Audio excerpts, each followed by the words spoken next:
What happens when the price of a $5 tip is your life? The mundane exhaustion of Emily's night shift, trudging through cold blue alleyways as an invisible ghost with a yellow thermal bag, with immediate, lethal chaos. It establishes her core flaw early. She suffers from a deep-seated belief that she is disposable, a nameless cog in the city's machinery. Her instinct to protect overrides her self-preservation, and for one heartbeat, she chooses to be a shield rather than a ghost. Consciousness returned not with a splash, but a slow, agonizing drag through broken glass. The first thing Emily felt was the fire in her chest, a tight, stitched-up agony that pulsed in time with the rhythmic beeping of a machine she couldn't see. She opened her eyes. The ceiling was wrong. It was too high, the light too soft. This wasn't the flickering fluorescent purgatory of City General. It was a cathedral of glass and steel, suspended high above the smog line. Rain lashed against floor-to-ceiling windows, blurring the neon kaleidoscope of the city below into wet, streaky veins of red and blue. She tried to sit up. A sharp gasp tore from her throat as the stitches pulled tight against her skin, forcing her back onto sheets that felt more expensive than her entire life's earnings. "Careful." The voice came from the shadows, deep and smooth, like stones grinding underwater. Emily froze. Lee Seung-Ho stepped into the pool of dim light. He looked different from the quiet customer in the alleyway. The tactical gear was gone, replaced by a dark pressed shirt that did little to hide the coil of tension in his shoulders. He looked battle-worn, his hair still damp as if he'd just scrubbed the night's violence from his skin, but his eyes were alert, predatory. "Where am I?" Emily's voice was a rusted scrap of sound. "My home," Lee said, stopping at the foot of the bed. He didn't come closer. He stood with the rigid discipline of a soldier guarding a gate. "The doctor said the bullet missed your heart by an inch. You were lucky." "Lucky?" she wheezed, a bitter laugh dying in her throat. "I was delivering spicy pork, Mr. Lee. Now I have a hole in my chest." "You saved my life." It wasn't a thank you. It was a statement of fact, heavy with unwanted obligation. Panic began to rise, cold and sharp, cutting through the fog of painkillers. She looked at the door. It was heavy, reinforced, with no handle on the inside. "I need to go. My shift. My boss is going to kill me." "Your boss has already filed the paperwork," Lee said, interrupting quietly. "The police found a body in the alley, or what was left of one. Identification was difficult." Emily stared at him, the blood draining from her face. The room suddenly felt very cold. "What are you talking about?" Lee's gaze drifted to the window, to the city sprawling below them like a glittering circuit board. "To the world, Emily Walker died in a gang-related shooting 3 days ago. There was a funeral. Your landlord has already cleared out your apartment." You faked my death?" "I erased a target," he corrected, his eyes snapping back to hers, dark and unyielding. "You can't leave, Emily. Not tonight, not tomorrow." He turned to leave, the heavy door unlocking with a biometric hiss that sounded final. "Welcome to the afterlife," and he murmured, and the door clicked shut, sealing her in the glass fortress. The silence was louder than the city below.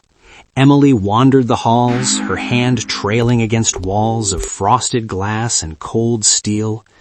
Everything in Lee Seung-Ho's world was curated for efficiency. There were no personal photos, no clutter, no dust. It felt less like a home and more like a server room, humming with invisible power, devoid of a pulse. She found the main living area, a cavernous space dominated by a panoramic view of the skyline. The rain had stopped, leaving the neon lights of the metropolis to reflect off the wet glass like oil on water. "You should be resting." Lee stood by a sleek black island in the kitchen, pouring amber liquid into a crystal glass. He didn't look up, yet he tracked her movement with the precision of a predator sensing a shift in the wind. "I'm tired of staring at the ceiling," Emily replied, clutching her side. The pain was a dull throb now, a constant reminder of the debt she hadn't asked to incur. "I want to leave, Lee. I want to unlock that door and walk out." Lee slid a heavy metallic briefcase across the marble counter. It spun smoothly, coming to a stop directly in front of her. "Open it." Emily hesitated, then clicked the latches. Inside, neat stacks of cash sat in rows, enough to buy her old apartment building twice over. "Compensation," Lee said, taking a sip of his drink, "for the injury, for the inconvenience, for the life you lost." Emily stared at the money. It smelled like ink and old promises. A week ago, this would have been salvation. Now, it looked like a bribe. She slammed the case shut, the sound echoing like a gunshot in the empty room. "I don't want your money," she said, her voice trembling with suppressed rage. "I'm not a delivery order you can pay for and forget. I want my life back. I want to go outside." "You can't," Lee set his glass down. The ice clinked, sharp and final.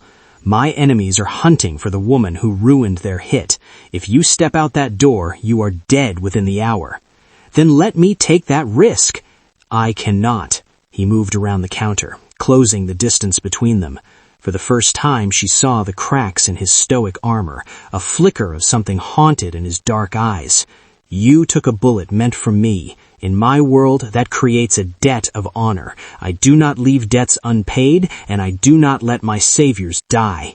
"So I'm what, your prisoner?"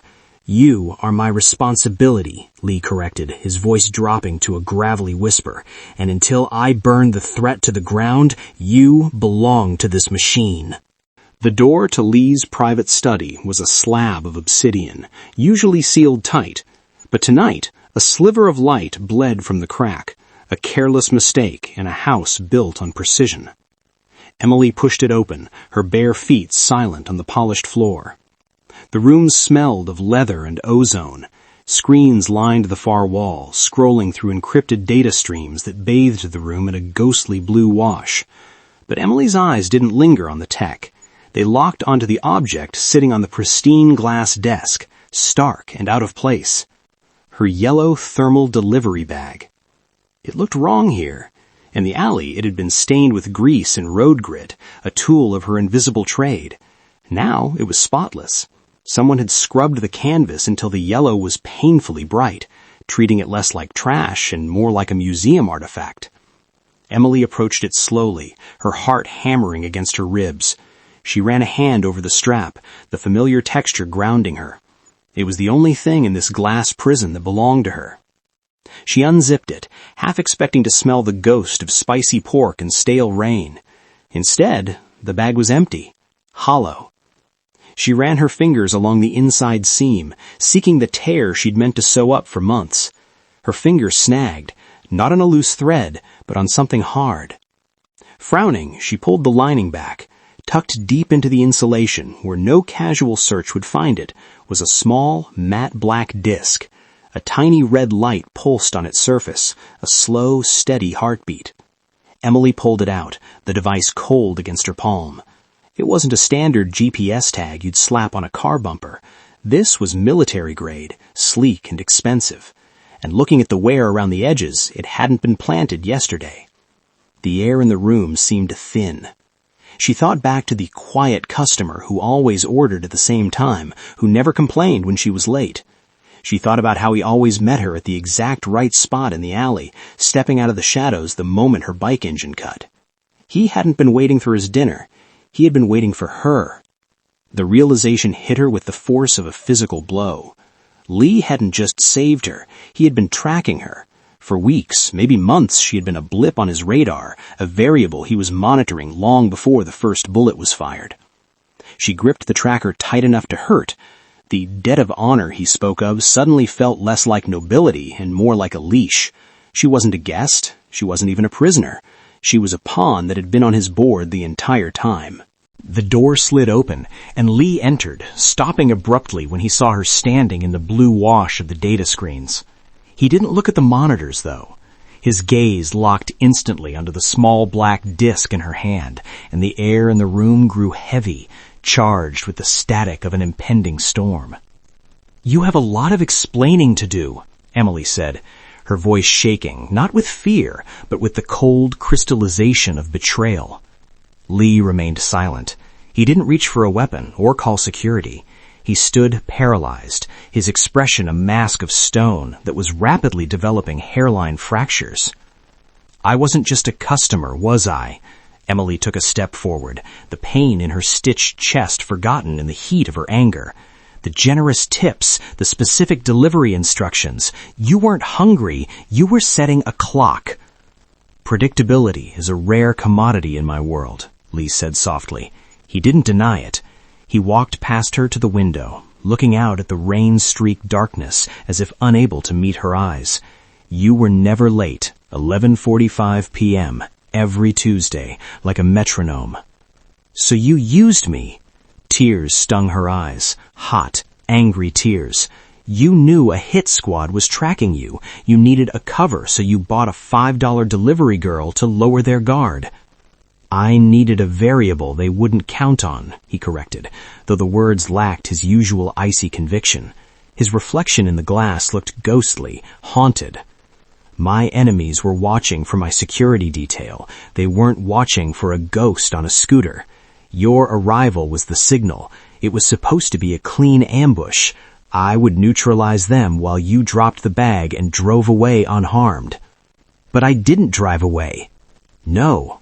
Lee turned, and for the first time, the stoic facade shattered completely. His eyes weren't cold. They were burning with a tortured, raw intensity. You were supposed to run. You were supposed to be invisible. You weren't supposed to bleed on my pavement. You gambled with my life, Emily shouted, throwing the tracker at his feet. It skittered across the floor, a plastic accusation between them. I calculated the odds, Lee whispered, looking down at the tracker. It was a strategic necessity, a cold equation. But he looked up, and the despair in his face stopped her breath. The moment you jumped, the math broke. I have never miscalculated so badly in my life. He took a step toward her, his hand reaching out before dropping uselessly to his side, a gesture of helplessness from a man who controlled everything. I used you as bait, Emily, and you saved me anyway. That is not a debt of honor. It is a sin, and I do not know how to survive the guilt of it. The silence that followed was heavy, suffocating. The glass fortress felt less like a stronghold and more like a tomb for two people bound by a lie. Emily looked at the man she had saved, seeing not a monster, but a man drowning in his own machinations, dragging her down into the dark with him. The apology hung in the air like toxic smoke, but Emily wasn't staying to inhale it. She didn't run for the front door. She knew better than to test Lee's biometrics against her own frantic pulse.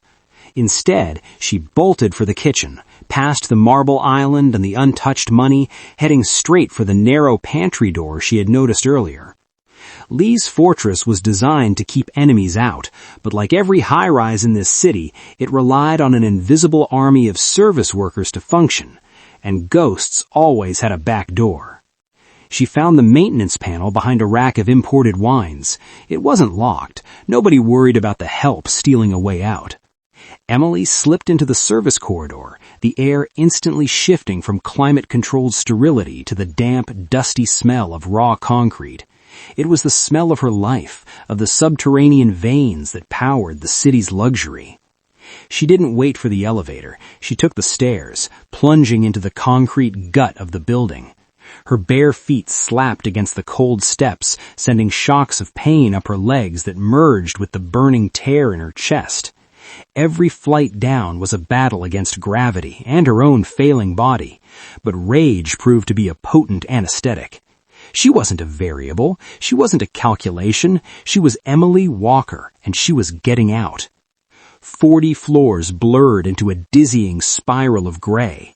By the time she reached the loading dock level, her lungs were burning, and fresh blood was blooming against the bandage on her chest. She slammed her shoulder into the heavy exit bar, stumbling out into the alleyway. The sensory overload was immediate. The roar of the metropolis hit her like a physical wave. The humidity, the stench of wet garbage, the neon lights fracturing in the puddles.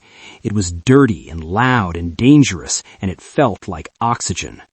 She gasped, pulling the cold night air into her lungs, ready to run until her legs gave out.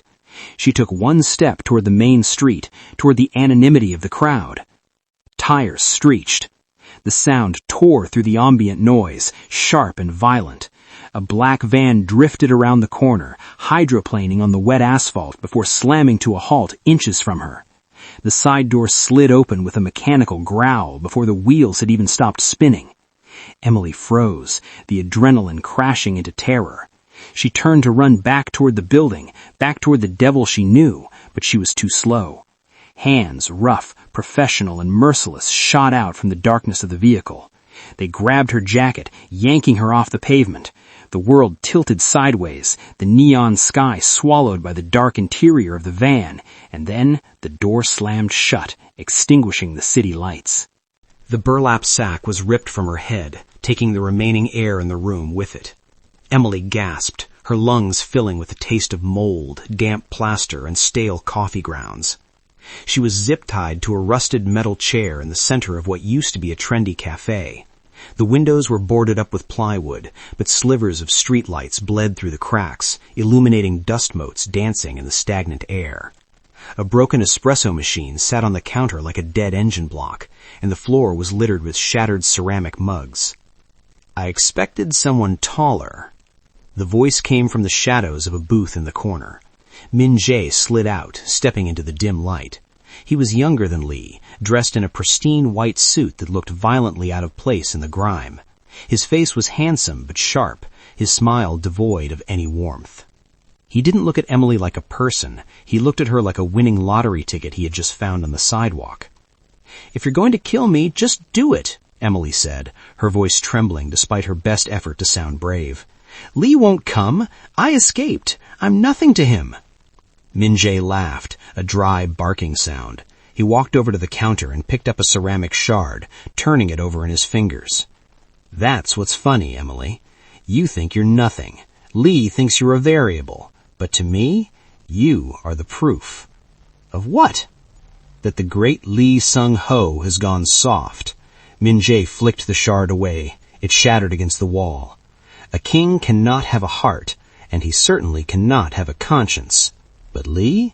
He looked at a delivery girl and saw something worth bleeding for. That makes him weak." "He used me as bait," she argued, the betrayal still a fresh wound. "He doesn't care about me." "Is that so?" Min Jae pulled a sleek smartphone from his pocket. He tapped the screen and held it up to her face. It was a text exchange. Min Jae had sent a photo of Emily being dragged into the van. Lee's response was immediate. No threats, no posturing. Just a map coordinate and a single word. Done. "I asked for the shipping lanes, the docks, the heart of his empire, billions in revenue." Min Jae pulled the phone back, tucking it into his pocket. He didn't haggle. He didn't send a hit squad. He agreed. Tonight, he's trading his kingdom for a ghost. Emily stared at him, the floor dropping out from under her world. Lee wasn't just paying a debt of honor. He was burning his legacy to the ground to keep her breathing. "He's coming here alone," Min Jae said, checking his watch. "And when he hands over the keys to the city, I'm going to kill you both. Because the only thing better than taking a king's throne is breaking his spirit before you do it." The warehouse was a cathedral of rust and shadows, the air thick with the smell of diesel and damp rot. Emily sat in the center of the vast empty space, the metal chair digging into her spine.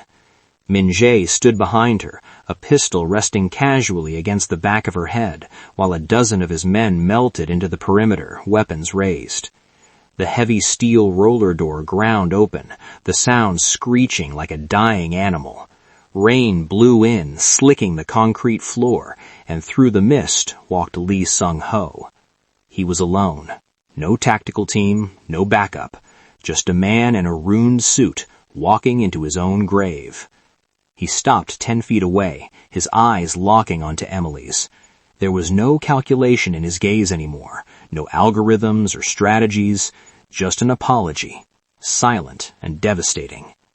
"The territory is yours," Lee said, his voice echoing off the corrugated iron walls. "The shipping lanes, the accounts, the contacts, it's all transferred. You have the keys." "And the weapon?" Min Jae asked, leaning forward over Emily's shoulder. Lee reached into his jacket slowly, every gun in the room trained on his heart. He pulled out his handgun, held it up with 2 fingers, and let it fall. The steel clattered against the concrete, sliding away from him. "Let her go," Lee said. "She's a civilian. She's nothing." "She's not nothing to you," Min-jae sneered, stepping out from behind Emily, but keeping the gun leveled at her temple. "Look at you, the dragon of the East, disarmed and begging for a delivery girl. It's pathetic." "I am not begging," Lee replied, his voice dropping to a terrifying calm. "I am trading my life for hers. That was the deal." He took a step forward, hands raised, palms open. "Kill me if you want to cement your reputation, but let her walk out that door. She disappears, and you never see her again." Emily struggled against the zip ties, tears blurring her vision. "Lee, don't," she choked out. "He's lying." Min-jae looked from Lee to Emily, a slow smile spreading across his face. He began to laugh, a high, cruel sound that bounced around the rafters. "You really don't get it, do you, Seung-Ho?" Min-jae shook his head, wiping a tear of mirth from his eye. "You think this is a business transaction. You think honor still applies here." He signaled to the men in the shadows, the red lasers of their rifles dancing across Lee's chest and Emily's forehead. "There is no trade," Min-jae said, his smile vanishing. "There are no loose ends, and I don't need you alive to take your empire. I just need you dead to keep it." He raised his hand, a conductor signaling the finale. "Kill them both." Min-jae's hand dropped, and the air in the warehouse disintegrated. The sound wasn't a series of bangs, but a single, deafening roar as a dozen muzzles flashed in the gloom. Lee didn't run for cover. He didn't dive for the shadows. He launched himself forward, a blur of motion cutting through the lead rain, sliding across the wet concrete straight toward the metal chair. Emily screamed as the wood and steel around her splintered. A hot, searing line of fire whipped across her thigh, followed instantly by a sledgehammer blow to her shoulder that knocked the wind from her lungs. The chair tipped backward, sending her crashing to the hard floor. "Emily!" Lee was there a split second later. He didn't bother with the zip ties. He grabbed the metal frame of the chair and wrenched it with terrified strength, snapping the rusted joints to free her arms. He hauled her up, not to run, but to pull her into the only cover available, his own body. He dragged her behind a stack of rotting pallets, just as they disintegrated under concentrated fire. Lee pressed her face into his chest, his hand gripping the back of her head so tightly his knuckles turned white. "Stay down," he commanded, his voice ragged. He looked at her, really looked at her, and saw the fresh blood soaking her sleeve, mixing with the old stains on her jacket. Something in Lee Seung-Ho broke. The cold, calculating architect who treated people like variables vanished. In his place was something ancient and terrifying. He reached down to his ankle, ripping a compact tactical pistol from a concealed holster he'd gambled Min-jae wouldn't check for. He didn't fire from cover. He surged upward, exposing himself to the storm. He planted one knee firmly on the debris-strewn floor, anchoring himself against the recoil. His left arm wrapped around Emily's waist, crushing her against his side, shielding her vital organs with his own torso. His right arm extended fully, locking into a rigid line of death. He didn't aim. He simply directed the violence. Bang, bang, bang. His face was a mask of raw, animalistic desperation. Teeth bared, veins bulging in his neck, eyes burning with a rage that promised extinction. He fired with a rhythm that defied panic, each shot a kill, dropping men in the rafters, men by the door, men who realized too late that they hadn't trapped a businessman, but a monster. Emily looked up through half-lidded eyes, watching the muzzle flash illuminate his face in strobing bursts of blue and white. He was terrifying. He was magnificent. He was the devil Min-jae had warned her about, but he wasn't burning the world to build an empire. He was burning it to keep her safe. "I've got you," he roared over the gunfire, firing until the slide locked back, reloading with a speed that blurred the eye. "I've got you!" The slide of Lee's pistol locked back with a dry metallic clack that sounded like a gavel falling on a death sentence. The silence that followed was heavy and hungry. From the shadows of the warehouse, the scrape of boots on concrete grew louder.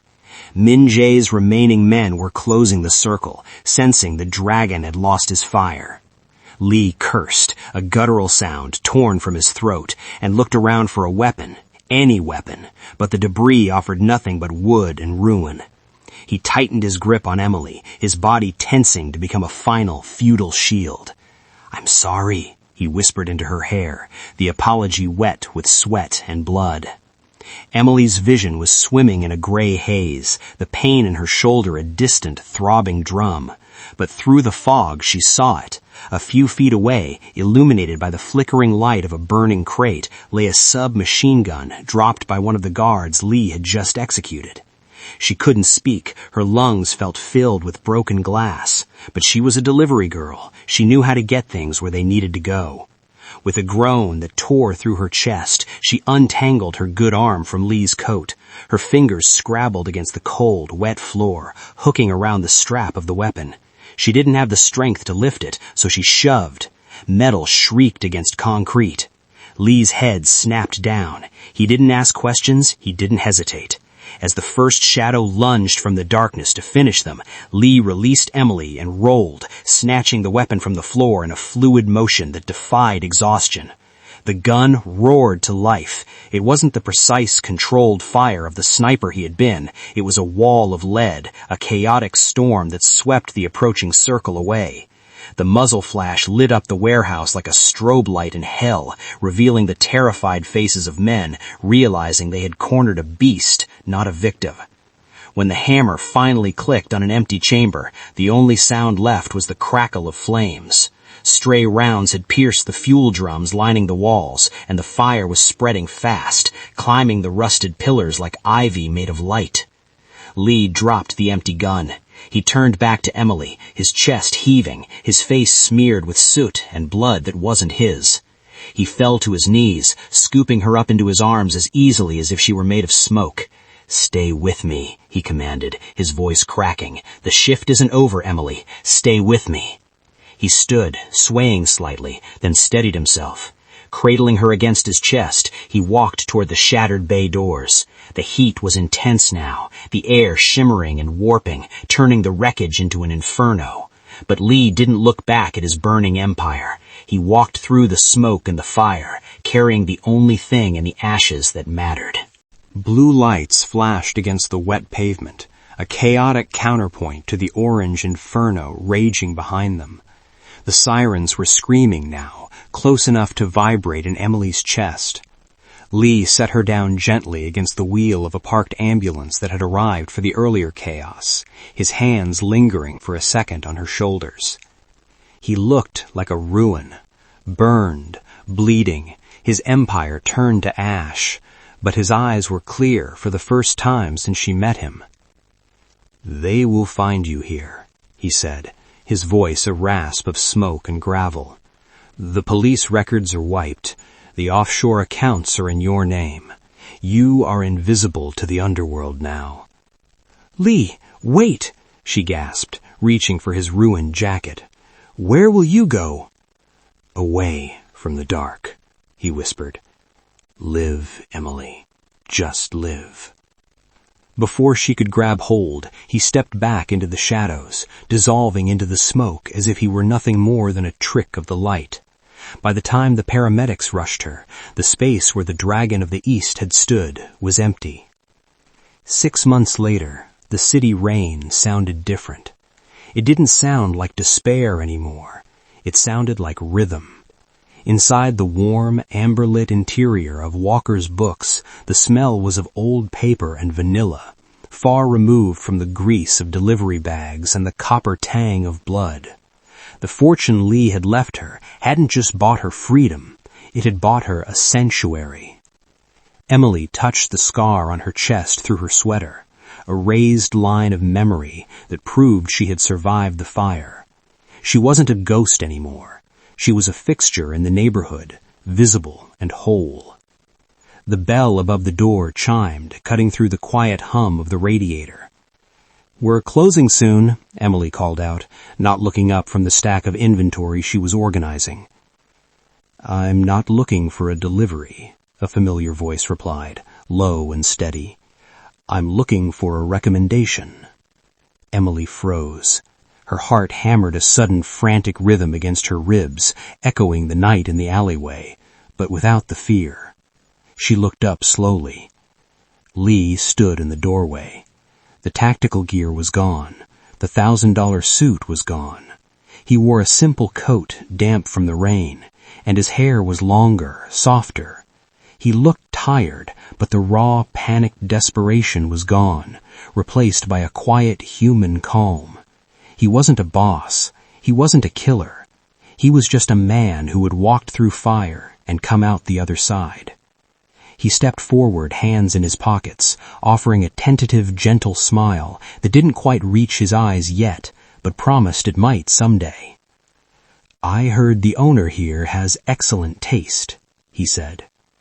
Emily let out a breath she felt like she'd been holding for half a year. She smiled back, the distance between them finally closing not with violence, but with peace.